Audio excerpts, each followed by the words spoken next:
Yay. And we are live. Welcome to another episode of our weekly FreudenFreude live stream, where we bring you content to help you grow as a person and as a leader. Hi, I'm Sandra Corona, And I am Claudia, and we and we are are coaches. coaches. Yes. So let us have our little we are coaches fun at the beginning of Yes. every episode. Go ahead, Sandra. Hi. So I am a coach for professionals, for young professionals, and for the neurodivergent community. Very nice. And I'm a professional coach and team coach working with corporate leaders, entrepreneurs, as well as the teams in tech and beyond. Very well. So today's topic, maybe the title a little bit controversial when we said overpromise, underdeliver. Oh no. So it's got to cover on so much because I Yes. think it deals with the very large topics ultimately of trust as it relates to other people, but also the way that we deal with ourselves and the way that we play games sometimes with our own selves. What do you think, Sandra? The way that we treat ourselves is totally different than how we treat others, right? But also the way we think is also going to create our biases. So, when we go into deception mode, self-deception, correction, self-deception mode, the way we think is going to change your perspective of how things work, right? We've always said that there's a filter in life. What I see is not the same that you see. But if my filters are made of self-deception, self-betrayal, self-manipulation, I'm going to see that everybody else is under the same standard, right? And that affects a lot of people. Yeah.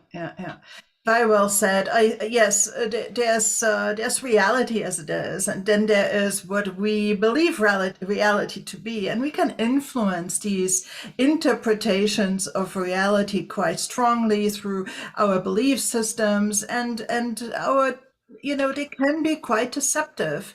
On the other hand, I think that we have to make the distinction. Sometimes um, we have such strong internal models that show us already an obfuscated view of reality as it is, but it kind of comes in kind of undetected. Yeah, it's like Mm. heuristics that run under the surface, but then sometimes we actually do go out of our way to tell ourselves lies and to, talk ourselves into, things that might be not really real. And so I think Mm. that there's those two. Sometimes, we just don't know any better, and what we see is just absolutely not what's there. But sometimes we do go out of our ways to make sometimes even suboptimal judgments ultimately. And it can even go as far as then leading to self-sabotage that is very intent. I mean, with intention, with intention. Correct. And I mean, okay, like let's give like the simplest of examples, right? You're on a diet, and let's say that you're supposed to watch your carbs and your sugar intake, and you are nevertheless allowed, hooray, something sweet for breakfast, and you're allowed a half a banana. Okay, let's say you're allowed a half a banana, but aren't many people, I don't want to point a finger at anybody, but aren't many people going to look at this group of bananas and select the absolute biggest one they can find? To then take maybe a smidgen over half, right? I mean, it's like we know the intent of the half a banana. It should be a medium banana, and it should be half, and it should be seen as what it is. But there's this internal thing that comes on to just like maybe stretch those criteria just the slightest little bit to maybe get one half mouthful more of banana in Ah, end. Yes. No, I mean that's ultimately a relatively inconsequential example, even though those calories do add up, and the sugars do add up at the end of the day. But it's not like you're going out to kill somebody, okay? But nevertheless, it's just an example of those things of how we can deceive ourselves. Do you have maybe an example that might be a little bit more relevant than the one I just said? Well, look, one of the things that comes to mind is in politics, right? Self-deception, self-betrayal. It's one of the one of the motivation that drives into deception is the need to stay in power. Okay, that's incredible. I had not seen it in that way. When I start reading about it, it makes sense, right? Because like you said, you know that you should only have half a banana, and we always know that it should be from a small to a medium-sized banana, not the big ones that come from God knows South Africa and all those kind of stuff. And we still we lie to ourselves. We are manipulating the facts, right? By doing that, by taking the biggest banana and say, hey, I took half. And the doctor says, but you didn't lose weight. I don't know what I did wrong. It's the same in politics. Just You say things. plausible deniability, right? Exactly, I exactly. took So half. I took half. yes, I mean, in politics, you have self-deception or deception in however way you want to see it, and manipulation because you are doing alternative facts. I could not believe it when I heard that that is the best way to describe, right, the self-manipulation that you go that you make yourself go through, right, in order to stay in power. You believe that you're doing good, and so therefore you're going to continue doing it because in your mind you say it's for the good of this town, it's for the good of the people, and all you're doing is you're affecting everyone around you because of your belief of your alternative fact. Yeah, it's stretching the limits there, and it's this whole discussion of the means to an end, right? I mean, to what Yes. extent can you use things like the greater good, and how much can you sacrifice really, based on that? I mean, it's Camus versus Sartre all over again, right? It's like Yeah. some would say, like even sacrificing one is too many, and others would have a completely different idea of that. And sometimes I think that you get so skewed and driven by one desire that sometimes your values get lost in that, because maybe Yeah. you are somebody who is absolutely not manipulative, but you get so caught in this game of power or one-upsmanship or whatever, that ultimately you nevertheless go there. And I think Yes. we see this in a lot of politicians, I mean, a lot. I'm not following politics that closely, but we all have heard of politicians that absolutely set out a campaign, an election campaign, by saying we are not gonna do a smear campaign about Right. our Misinformation. we're not Hmm. going to do this negative campaign against our opponent. We're going to stand strong on our values, and that's going to be enough. But guess Hmm. what? It's a few days before the election, and your opponent does do all these dirty things, like this negative campaigning and so on. That in the end, how many of these, very value driven, positive, let's stay clean in our election campaign people then ultimately do the same thing just to stay competitive, right? You know what's the worst part is that these politicians or these people, let's now generalize. Let's leave the politics to the side. When you do this kind of self-deception or deception, however you want to call it, you are going into a personal turmoil, because after you've been risking everything to get away with what you want to get away with, your own reality, what you're doing is that you are affecting your authentic self. You are killing that self-esteem, that little self-esteem that is left, and therefore that's when a lot of people just simply stop caring, and they just go on for a lot of their life, behaving in this way. Yeah, Right, like everything, it's there's like always a comes to an end. yeah, Mm-hmm. it's like throwing the baby out with the bathwater, right? I mean, at some Mm-hmm. point you just say, screw it.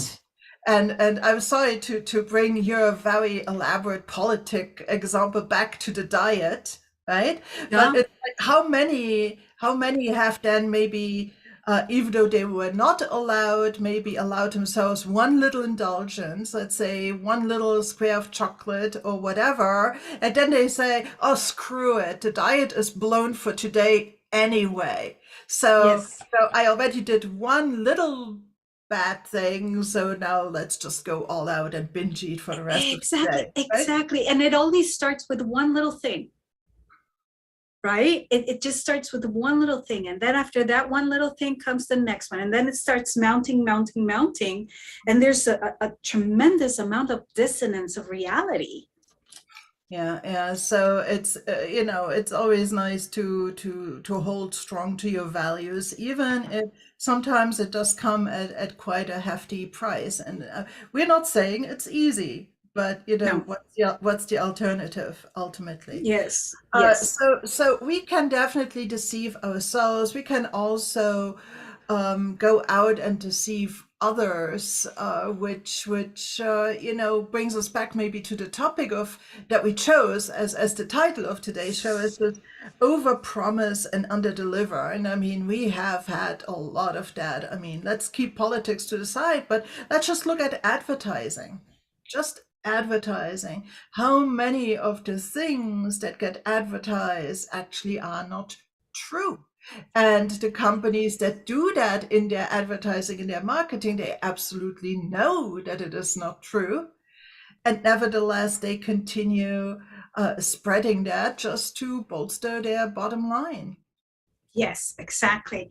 I can only think of how many times, we've seen influencers, just as an example about marketing, right? Or let me put it this way. You see in the commercials how, the delicious drink, the Ocean Spray, one of the brands here in the US, that they're pouring the glass and you see the cubes of ice, and how delicious and refreshing because it's a summer evening and blah, blah, blah. And it turns out that those cubes are plastic. Okay. And plastic is easier for it to shine, for it to last so that it looks nice and shiny. And then they spray the glass, right? So that it looks like it's dripping, that the ice is making that what is it? Condensation. Condensation. Thank you. That condensation on the glass, and then you find out you're like, oh, I mean, it's dumb, right? But it's a way to get clients. It's a way to get people into buying something that probably is not as delicious as it looks like, but just because the campaign was that good, you go into buying stuff that is not real, or Even, or even or though, even though I can still kind of get behind it, right? I mean, you're out there and you're shooting video for commercial, or you're shooting photography stills for a commercial. And indeed, even if you are on a beach somewhere in some humid climate, and you bring out a cold glass and you bring out fresh ice cubes, real ice cubes, you can yeah. probably get that from the product. You're not actually lying about the product. You are just trying to recreate this in a studio setting. But I mean, let's think back to the whole debacle about cigarettes. Oh, okay. Right? I mean, outright lying. The research showed that it was linked to lung cancer, and Yeah. it was no small thing, and yet the whole industry, continued just absolutely denying those facts, right? And that's Yes. irrespective of ads about the Marlboro Man and all these kind of things, right? But it's like there was just untruth being sold, and that Hmm. is true deception. I think truly when you know it's wrong and you still do it, for whatever reason, and you're deceiving the people that you ultimately hope are trusting what you're saying, and nevertheless you go out and say wrong things. So the yeah.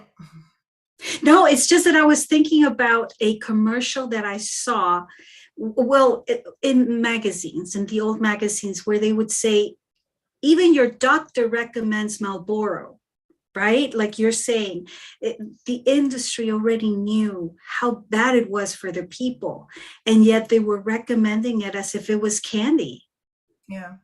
right? And that is, I mean, that is very, very big deception. And on a grand scale, we're looking at really like extreme examples here to make a point. But of course, Right. this goes, on all the different levels and all the different dimensions you can imagine. I mean, deception is not only in advertising, of course, it is in, Mm-hmm. you're a team leader, and your company top leadership promises you support for a project, and it never comes. you know um Prenup, I mean, like lovers promising themselves things before they get married, and then they are married, and then, oh my god, lost in translation. So it happens on all levels. It's just making, like, in a way, it's often done with this, and maybe it's not the right word, but this intent to sell something, right? To shine a positive light on something that in its very essence isn't as promising or positive as you make it appear. I think promises very often are like that. I am going to be there for you. I am going to support you. I am going to make something happen. And very often, I think it is done because the person who deceives is kind of after something: the money, Right. the vote, the support, whatever it is. And in the end, that trust that you then put as the receiver of this deception, as the deceiver, I guess you would say, you put your trust into what is said, and then you get hurt because it's not there. Because actually, in my own personal opinion, the trust that's being broken, to me personally, is one of the most painful experiences, when you really trust somebody, and you really put all the best efforts into a relationship or something like that, and then Yeah. being abused. That is for me a very, very painful Yes. experience. Yeah. Right. Now, here's the big question. Is there any situation where you can actually break the rule of deception? Yes. Yes, because we have military operations, undercover, agents, and then, investigations and all this kind of things that are vital for security for the country. And so, yeah, it is justifiable, but there's also a fine line, right? So in everything in life, there is a fine line, right? There's a part where this is like the diet. This is the part where if you eat this much, you're going to be able to not gain weight. You're going to be able to stay within your weight. And then if you want to lose weight, then you start exercising, blah, blah, blah. But if you pass this threshold, right, then yeah, your diet and everything you've been doing for the past, I don't know, 3 months, 6 months, it's all gone to the trash because you've crossed it. And the same goes for that deception, that trust, that undercover operation where you have the double agents. I mean, there's so much, but bottom line, is there a time where it's justifiable? Yes, that is Right, military right, and right. research. And I think an example would be, we know that there's predators on the internet that troll the chat rooms and try to lure children, maybe even to meet up with them and all that kind of things. And then you have police officers that pose as these young people in order to lure and Catch then the predator. this predator. Exactly. So that's deception, and I'm sure that the Mhm. predator, when he's caught, his trust feels very broken.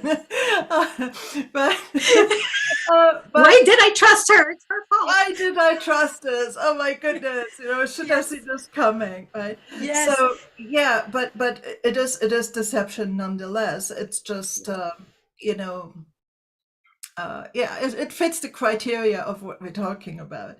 But now Um, you've said something important. Sorry to interrupt. It's the language that you're using, right? As a person that does this kind of behavior, what is your language? It's usually everybody else is at fault except you, right? can you give an example? Yes. So that would be, for example, one of the most recent example I can give you is something I was reading where a baby, okay, is learning how to walk. But one of the ways that the baby is learns how to walk, babies walk in very different ways. Some walk backwards, other in their forward leg, well, two hands and legs. I mean, they do all these weird stuff. So the example is a baby walking backwards. Okay.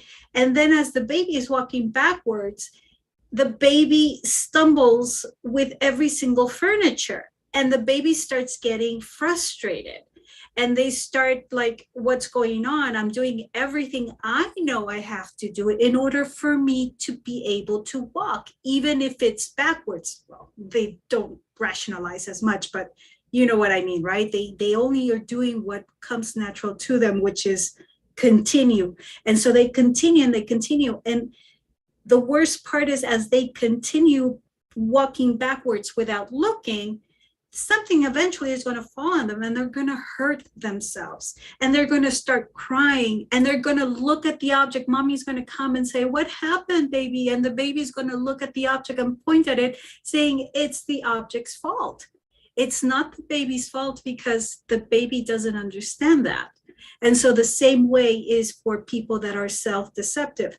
They do understand it, but they don't understand it in a certain way because they're narcissistic. They believe that everything they're doing, like I said in the beginning, it's for the good, it's for a purpose, and it's for something that they want. And therefore, anything and everything justifies the ways that they're going to obtain what they want.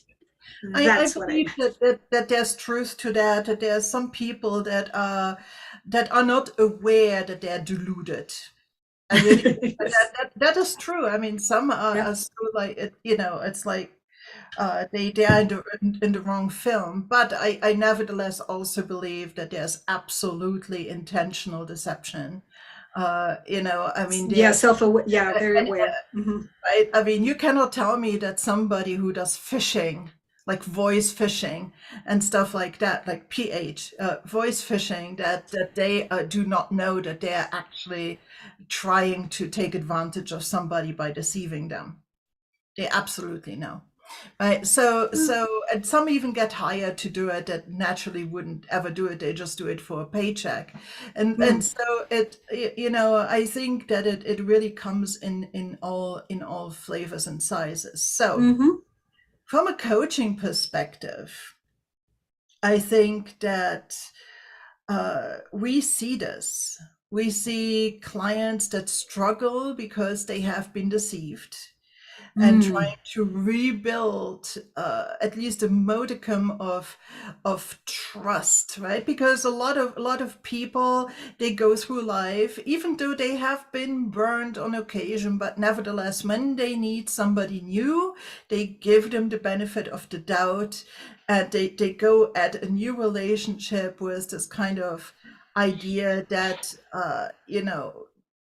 people are not out to get them, like this new Hmm. person that they meet, if all goes well, it's going to be a good positive relationship.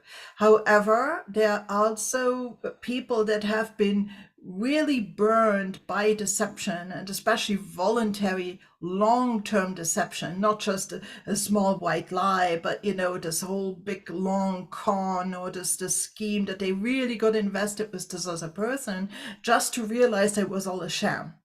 And Mm. so these kind of people, they come to coaching things now because their basic assumption about anybody is that that person is also going to be out to get them, and they're going to always be in this state of some anxiety, or just mistrust, and whatever level it is. And it is very, they just try to protect themselves. They don't want to go through that again, but it's kind of tough. It's kind of tough. And sometimes it's even um uh people, and from my own experience with coaches, it was mostly women, but I'm not generalizing, it's my own personal experience. Women that have gone through a pretty nasty breakup, for instance, they have, and it was this kind of where the guy was stringing them along for so long, etc., etc., and sometimes even, double timing them, and ultimately it broke up. Well, there's going to be a lot of work to be done for these women again, to be able to go and open themselves up enough to start a new healthy relationship. So Yes.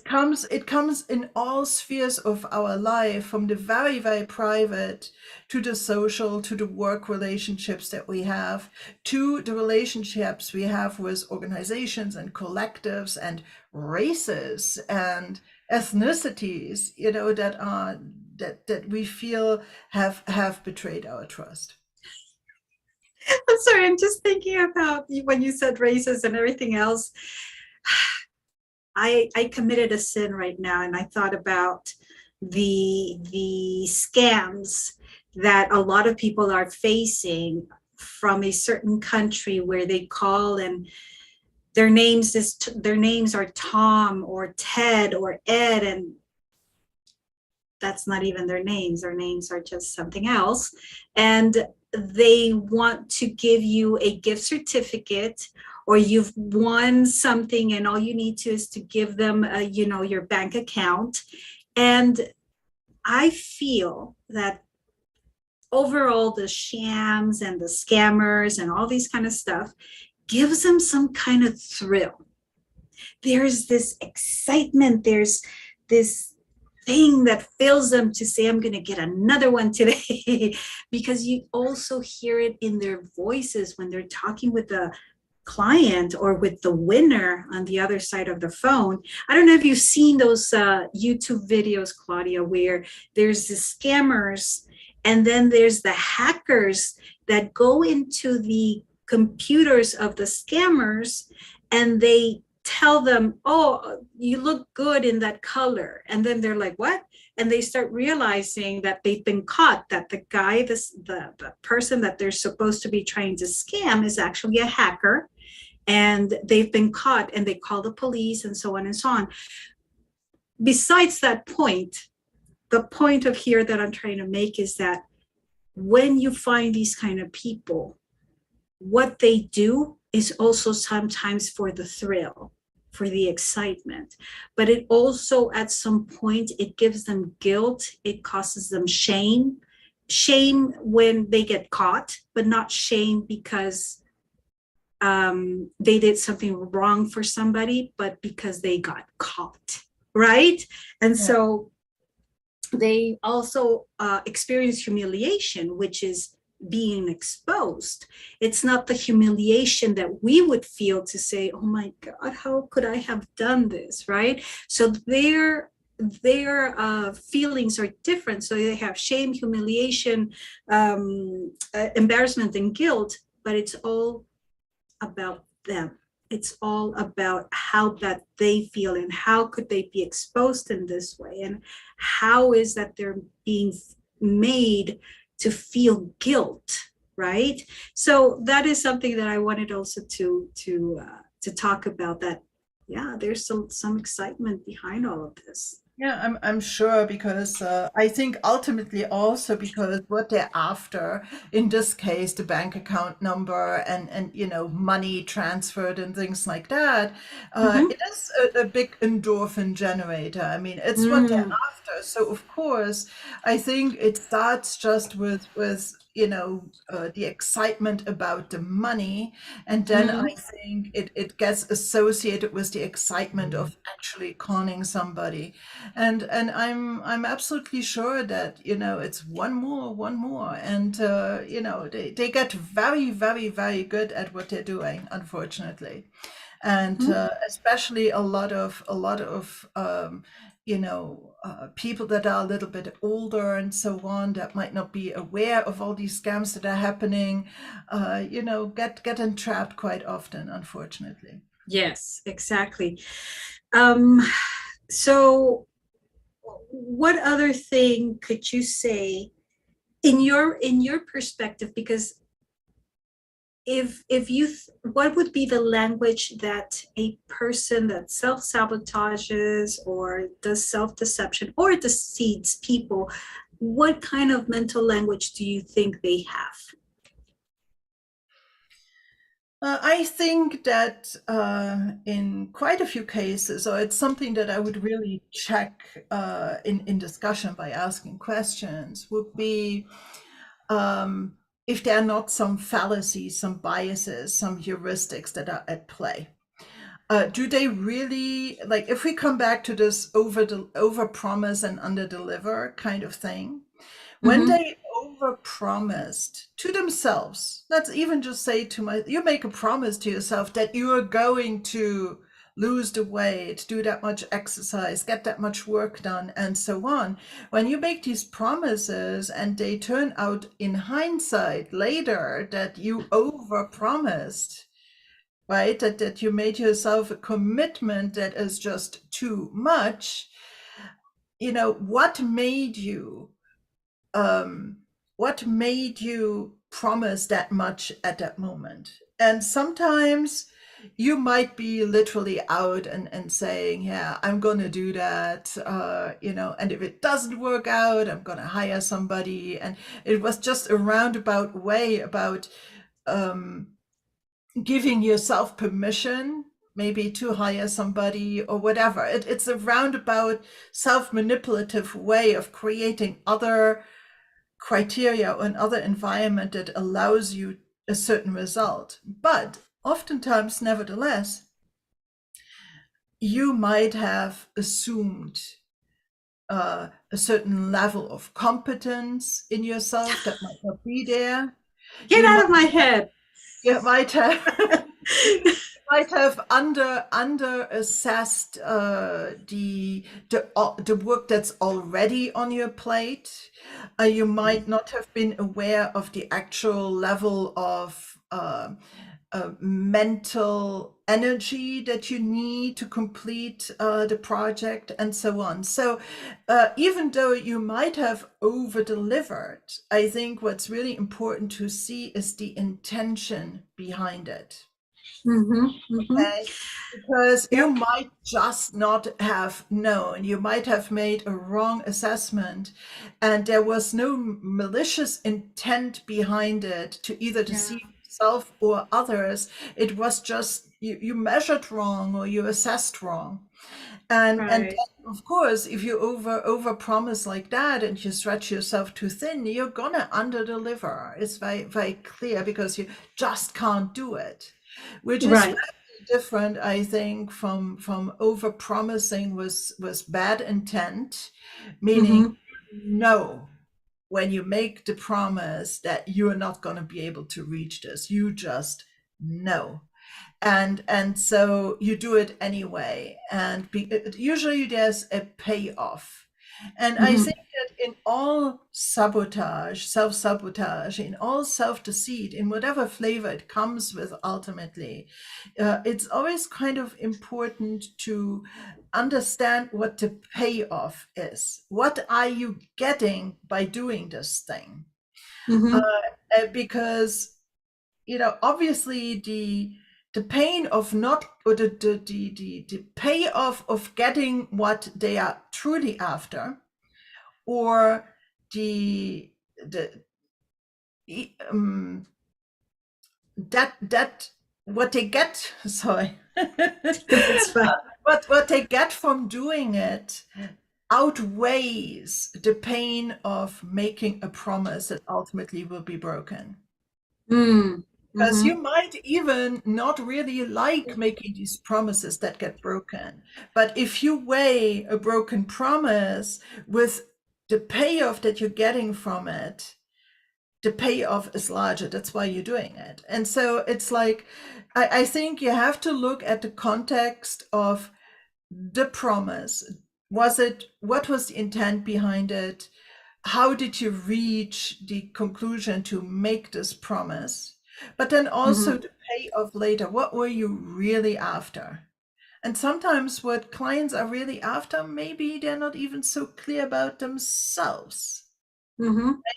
And Mhm. but nevertheless, it's there. And so um, I I mean, as a coach, I don't judge, right? I'm not there to tell them you did wrong, but if they Mhm. want to shine a light on what happened here, then I help them figure it out by asking Mhm. by asking questions. And if it's a Mhm. recurring kind of thing, then that gives us more data points also to really hunker down and see what was really happening here. So we shouldn't always, I mean, we should not assume that every promise that you are not able to keep ultimately was done with a bad intention. I really don't think so. Exactly.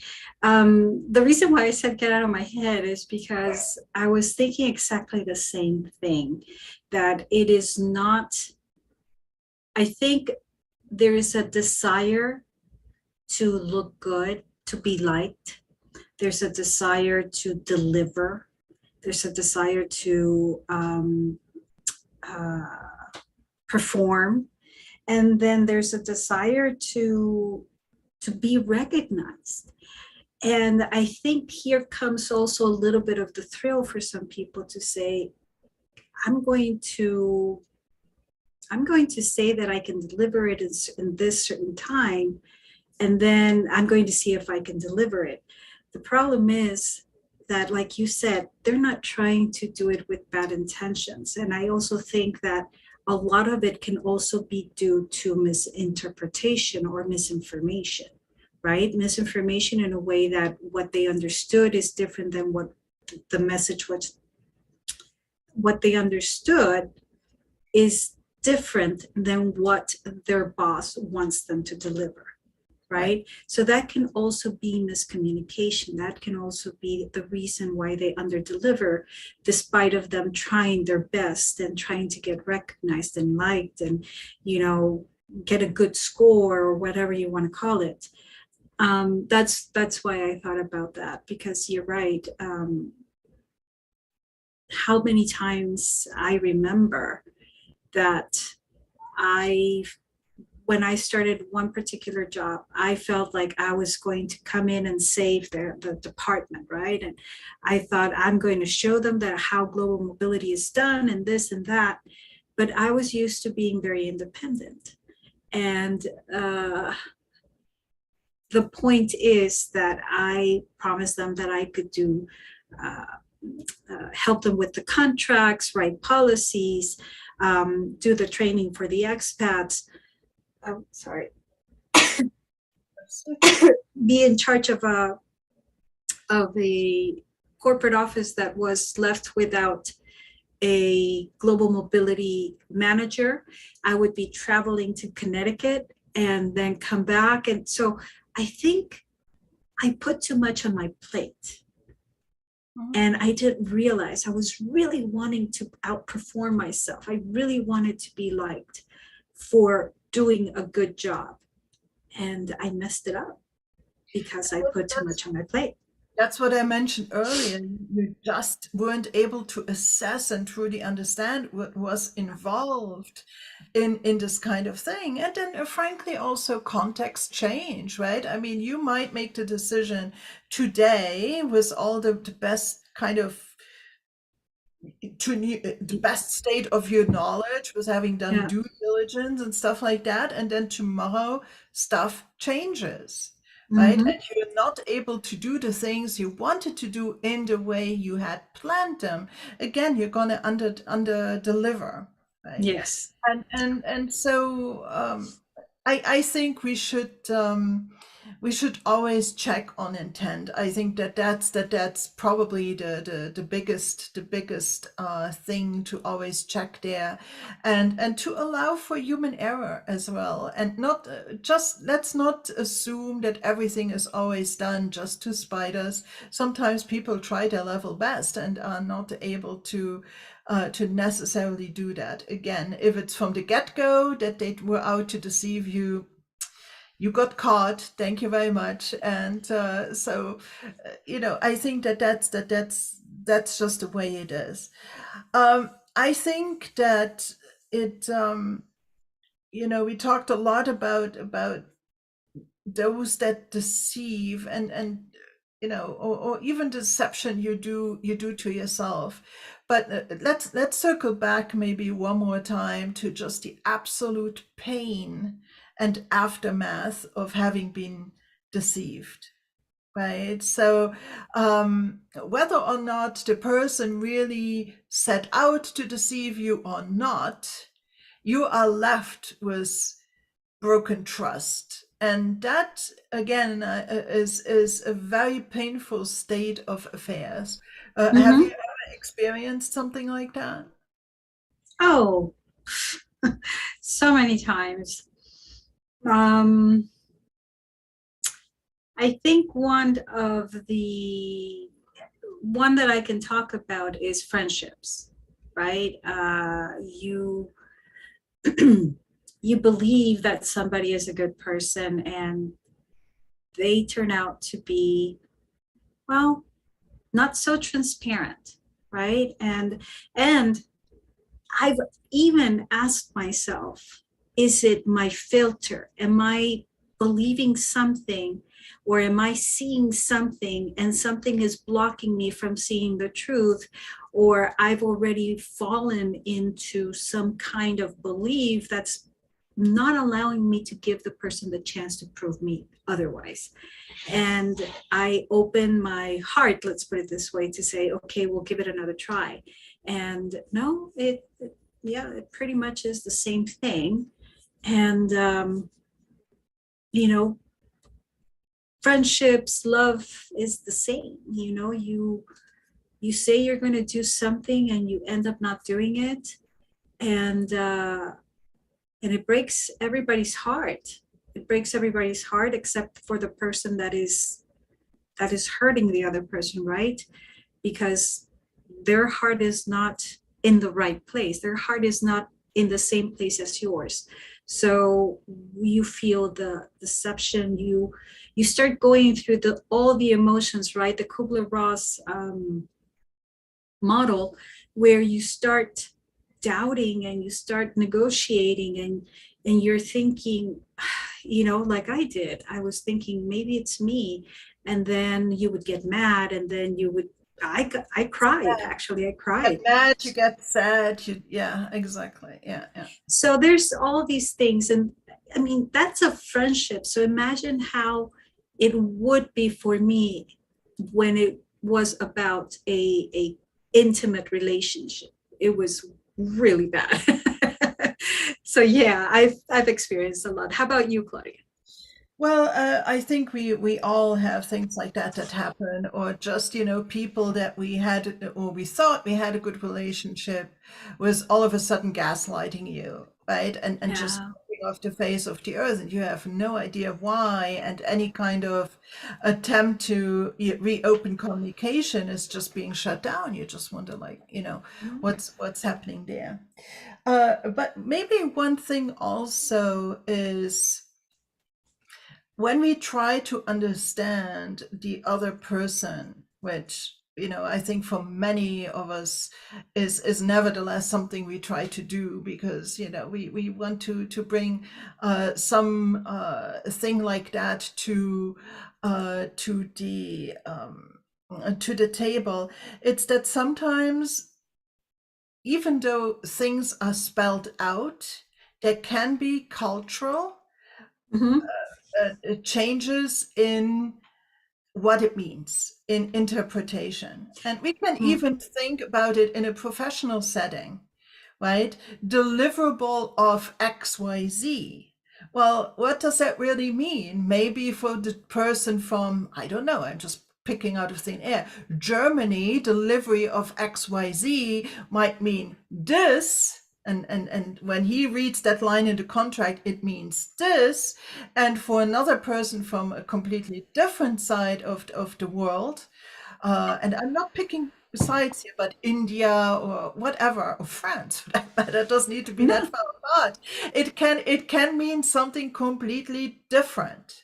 Yeah. So let's give the benefit of the doubt there, that it's not necessarily always uh, this bad intent, even though it didn't come through the way that we expected, doesn't necessarily mean that it didn't come through for the way that Mhm. is maybe culturally acceptable for that other person. So, Yep.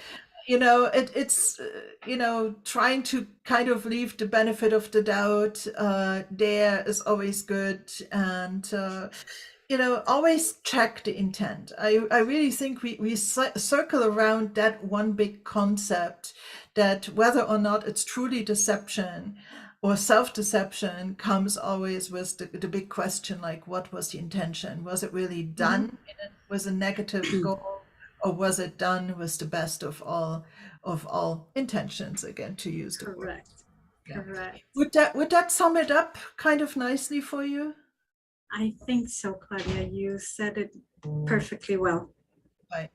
Thank you. So, everybody, we're closing a little bit earlier today. If you have any kind of anecdotes to share, any insights to share, or questions to ask, please reach out to us either in the comments or personally on our social media. And, in any case, show us some love by following the channel or otherwise engaging with our content.